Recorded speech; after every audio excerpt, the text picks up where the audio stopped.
इस मोबाइल ने आकर हुदूदों को तोड़ दिया है। इंसान डिप्रेशन में रहता है।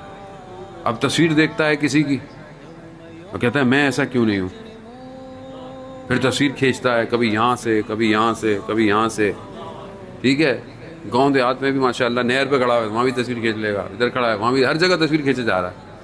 फिर उसमें फिल्टर लगाता है, सफेद हो।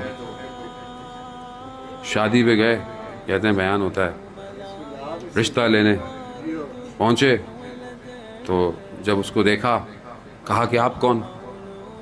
कहा कि वही जिसका रिश्ता लेने आए।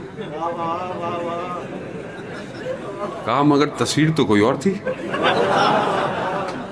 तो पता चला वो इंस्टाग्राम का फिल्टर था। अब फिल्टर ऐसा होता है, बंदा कहता है यार यही है जिंदगी में। पहुंचता है तो मामला ही कोई और होता है। ये क्या है? ये डिप्रेशन है। ये हकीकत से भागना है। जो सच है नहीं है। हम प्रिटेंड करते हैं, यानी जाहिर करते हैं कि हम खुश हैं। हम खुश नहीं होते।